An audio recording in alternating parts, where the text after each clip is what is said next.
more for that early game, but here they actually have slightly more scaling heroes than you might expect. For me, early, if we're going to talk about early game power meter, especially since they lock in this Hilda, right? That's an option they can use here, but I want to say Smart Omega has that early game potential, especially level 4, right? You got the wild charge. That's a huge stun. It's very long. And then you have Fanny, right? Anytime a Fanny is on the opposite side, if they're able to get those cables off the damage and everything else, have a good time in the jungle, it's kind of hard to match some of that damage potential. But let's say we've seen it before too.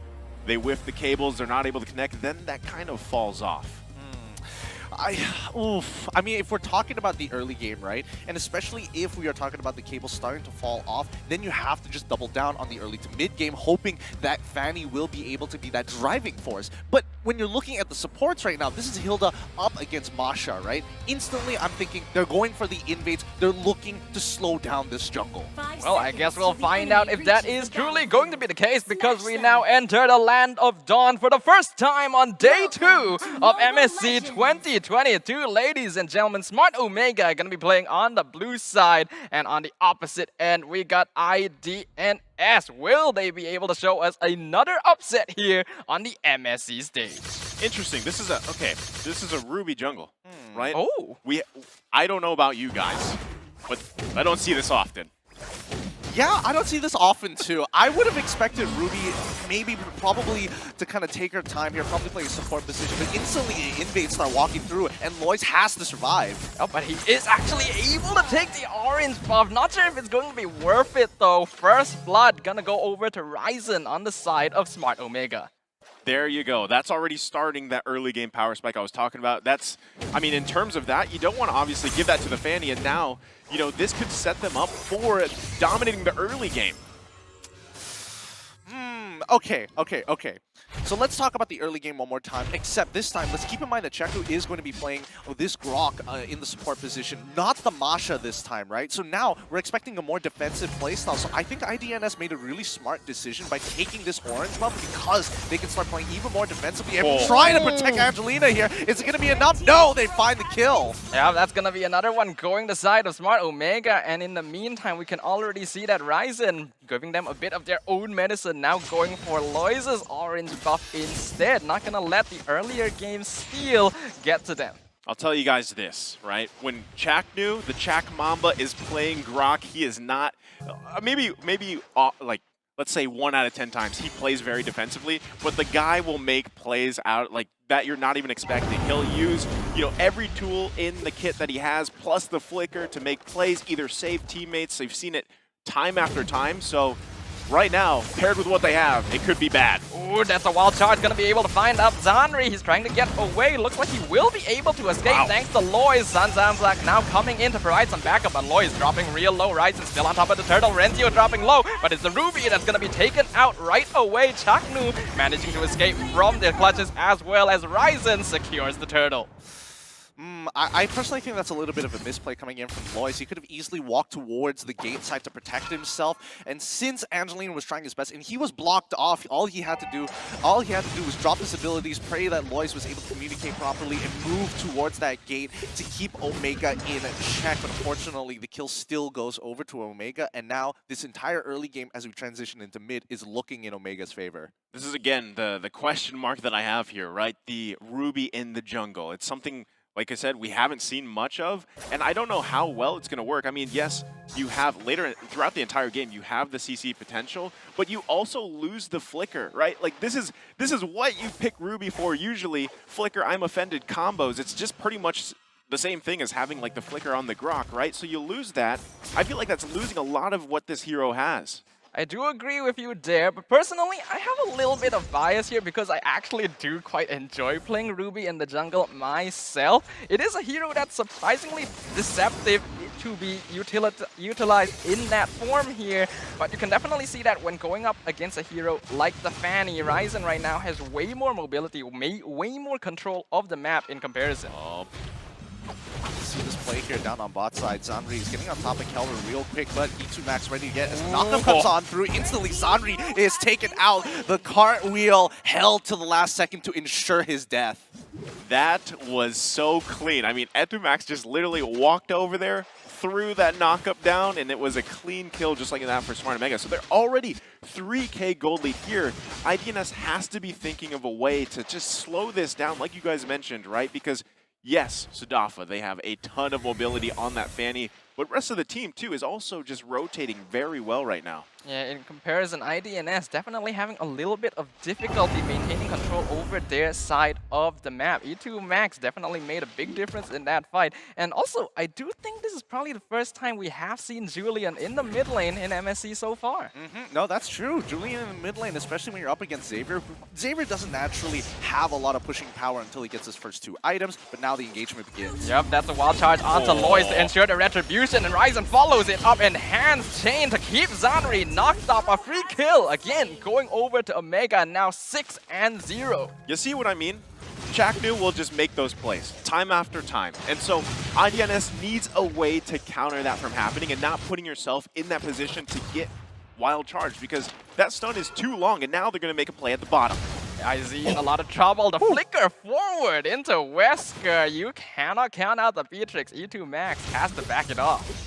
Yeah, he kind of felt that. He's like, never mind. He's like, call it off. We'll come back later. Yeah, you don't really see too many players actually go for a play like that, especially expecting such an important battle spell that can be used defensively for a Beatrix who doesn't have that much mobility. So flickering in front of his face, that again, what an ego challenge. It is interesting, especially considering when we look at other players as well. Wesker is becoming more and more popular on the Beatrix, and flickering forward to get that big burst damage isn't actually unusual nowadays. But Lois could be out of position, gets caught with the wall charge into the wall, sets up for Kelra. Zanri now coming from the back line. They will be able to find Chaknu, but they find another IZ. Gonna go down. Zanri in a bit of trouble, but no CC. He will be able to run away. Yo, Chaknu, this man's game sense is so good. He's keeping an eye on that Beatrix. As soon as Wesker is whipped out, he immediately takes the shots for Kelra, allowing him to just blow through the rest of the team. Hey man, that's the Chak Mamba for you, right? Like I said, he is a very aggressive just player in general. So that's why when he picks these heroes, you know, the Kufras, the Groks, like this is when he gets to shine the most. And now, big damn. That's rough, but a nice I'm offended. 2-man Dawning Light. Not enough damage though. Angelina now out of mana. IZ getting some good snipes, but E2 Max, he knows what's coming. Juking him out, going to be able to escape in the top lane as well. There was an attempt onto Sun, but he was able to escape from the Grok and the carry. Good movement coming in from E2 Max for now, but topside, I think, you know, Thamus isn't having much of a fun time now that they've rotated after breaking tier 1 and even threatening Turtle. Ryzen gets hooked, but still able to secure the Turtle with Retribution. IZ now out of position. Mega kill going over to Ryzen. Lois now getting caught out by E2 Max with the 2-man enhanced chain. Dawning Light not going to matter at all, as Lois is now the target carry, even managing to pick off the tower in the mid lane. Killing spree going over to E2 Max. This is tough. We're talking about 1,000 gold per minute here, boys. I mean, it's 7 minutes in, 7K gold lead for Smart Omega here, and just look at everybody. I mean, they're all, they gotta have, what, 2-3 items all by now, and it's just a play after play. This is literally the best we've seen Julian played in the mid lane. He's just finding the CC, the knockouts where he needs to, and then it's all good. Yeah, well, currently they're at 1.5 items. Once they hit the 28K mark, I think they'll have about 2 items at that stage, but it's tough because right now the only member who's doing decently well is going to be this Thamus on bot side, and Omega switching things up one more time. Instead of trying to push up on that top side, they want to play for this next Lord objective and are willing to give up that tier 1 on top side because they don't want to deal with Sun. They want to keep on pressing their advantage in this 4v4. Yeah, I am really loving the rotations from Smart Omega now, and we can see Ryzen instantly going in. He has his eyes on the Xavier and will be able to claim his prize. Now Kelra going in, the massive damage secures the enemy gold laner. Ryzen even taking the tower aggro for a short while charge, unfortunately, going to miss on Zanri, but that is 2 kills for nothing. We have to take a look at the items here because there is no way. I mean, just look at the damage being pumped out here. I mean, even Kelra, right? You saw just, it was like 1-2, and the health bar was deleted here on the side of IDNS. So we're talking about 10K gold lead at this point, right? The next big objective is going to be that first Lord. And honestly, IDNS is going to have a hard time even if they want to try to contest that. Yeah, I mean, a 10k gold lead in most situations is checkmate. And this early in the game, 9 minutes as the Lord is spawning. Omega are in prime position for the checkmate. 2 as tier 2 now getting threatened. Chaknu trying to go for the wild charge, but gets stopped by the I'm Offended. E2 Max onto Sun in the side. The Dawning Light literally doing no damage at this point as Chaknu finds the wild charge onto the hill. That's Zanri gonna go down to Kelra. Unstoppable streak. Renzio taking most of the heat as Sun wants to find something, but IDNS are just too far behind. So that's the thing. Like, there's actually some damage potential here. Now we can actually take a look at the items, Gideon. Yep, 3 items already on Kelra, and he's been going for the full crit build this time. Windtalker into Scarlet Phantom, into Berserker's Fury. He has more than enough damage, and as long as his team outscales him with just buying raw armor, honestly, at this stage of the game, I don't think Angelina will be able to catch up in time for a Luminous Lord push. Something else I kind of want to highlight too is the fact that E2 Max is actually playing a completely different Julian build from all we've seen so far. He went the Calamity Reaper, Concentrated Energy, and then the Brute Force Breastplate. This is more of a brawler type Julian build. I think this is what makes him so valuable, right? You know, the flexibility, not only in the lanes, but also the way that you can build Julian as a hero himself. This is what makes it so strong because, I mean, we've seen it now time after time, right? So far in these last 2 days where you can throw him in the jungle, build him the way you want to as an assassin or as a bruiser now, right, in the mid lane. And also with taking Mystery Shop where you can get those items a little bit faster, paired with the type of pace you set here for this game and the gold lead, man, you're going to do so much for your team here. I mean, let's not forget that if Chaknu is looking for the engager, somebody's got to peel, and E2 Max, he can do both. Oh, that's a lot of damage from the enhanced scythe. Lois and Izzy being poked out quite heavily, but Nibiru's Passion should be able to clear up the Lord. Omega, though, not sure if they're happy with that. Do they want to look for more? Well, right now, they're going to continue the siege on the base here of IDNS. Can they actually still defend this one? They should be able to clear it. They have, I mean, they have great clearing potential. Like, they can buy time, but how much time do you need to buy here? Well, I think we're looking that IDNS is ideally wanting to get Angelina to about 3 items. I think he just recently purchased his 2nd. He needs to get his 3rd. He's fixed his mana issue. He will be able to spam ability. He has more than enough cooldowns. And a high ground defense of 5 minutes is going to...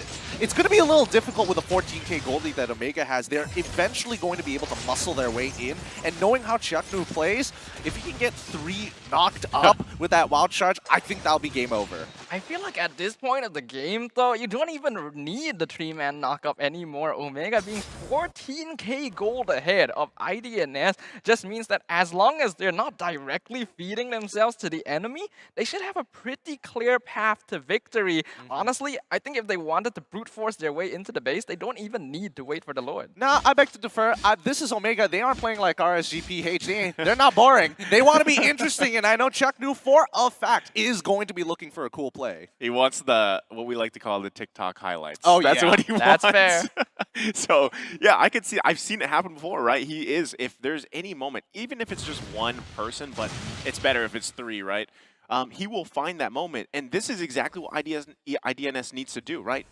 Pair up a little bit, because you can't actually go anywhere alone because of you're so far behind here. But as the game goes on, you might be able to catch up on some of the itemization where you can start to see some form of maybe split pushing going on. But right now, they're pretty much stuck together here or in their base. The Luminous Lord has now officially spawned once again, and Smart Omega will indeed be going for it. We can see that Chaknu and Renzio are being left to defend the lanes, make sure they are pushed out so that IDNS remains in their base. Lord gonna go over to Omega. An interesting purchase as well, Bloodlust Axe on Kelra. Yeah, Kelra just needs to live. I think he's one of the more important members here because at this stage of the game, we're seeing that Ryzen, yes, he's almost about max items. He has more than enough damage, but even if he dies, he still has to fall back onto Kelra.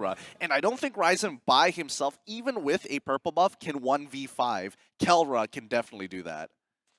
You know, I just think this march-in is obvious. This will actually crack open the base of IDNS, right? So this is the time for them to show what they're made of here in terms of having the defense. They have great clear, but can they actually stop this game from ending? I guess we'll see. Chaknu coming in, looking for the play with the Conceal Lord, already breaking down mid inhib, top inhib, falling to E2 Max as well. Smart Omega want to break this right open, but the Lord is cleared out. Rencio doing a lot of damage to Angelina in the backline. E2 Max gonna miss the chain, not quite enough to finish off Izzy as Chaknu finds the two-man wall charge, monster kill, going over to Kelra. They find one, they find two. IDNS is breaking apart, and the crystal is going to fall in favor of Smart Omega.